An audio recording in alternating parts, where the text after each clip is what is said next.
स्वराज्य टीव्ही, पर्याय आमचा, निवाडा तुमचा। राज्यात प्रतिबंधित असलेल्या सुगंधित तंबाखू आणि गुटख्याच्या तस्करीवर पोलिसांनी मोठी कारवाई केली आहे। इंदोरहून अकोल्याच्या दिशेने जाणारा गुटख्याने भरलेला ट्रक खामगाव येथील टेंभुर्णा फाट्याजवळ उपविभागीय पोलीस अधिकाऱ्यांच्या पथकाने सापळा रचून पकडला। या कारवाईत गुटखा आणि ट्रकसह एकूण 33,46,400 रुपयांचा मुद्देमाल जप्त करण्यात आला आहे।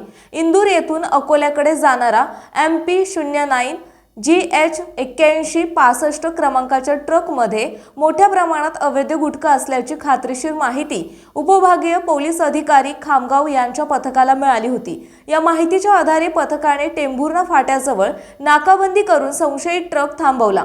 पोलिसांनी ट्रकची झडती घेतली असता त्यामध्ये मोठ्या प्रमाणावर पोते आढळून आले। 40 पोते गुटखा, 10 पोते तंबाखू असा एकूण 22,46,400 रुपये किमतीचा प्रतिबंधित साठा जप्त करण्यात आला।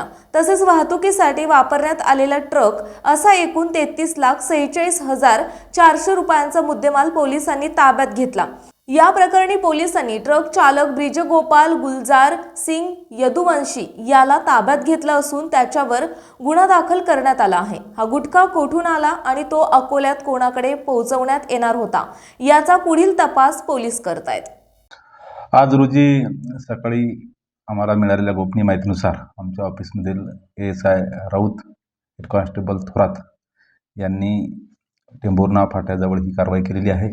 यात ट्रक चालक ब्रिज गोपाल गुजराल सिंग यदुवंशी यांच्याकडे जो टाटा मालवाहक गाडी 710 होती, त्यामध्ये 40 पोते करमचंद पान मसाला तसेच 10 पोते सुगंधित तंबाखू असा एकूण 22,46,400 रुपयाचा माल, तसेच गाडीची किंमत 11 लाख रुपयाचा एकूण 33,46,400 रुपयाचा मुद्देमाल जप्त केलेला असून FDIला पुढील कारवाईसाठी पत्र दिले आहे आणि पुढील कारवाई पोलीस स्टेशन खामगाव ग्रामीण येथे सुरू आहे।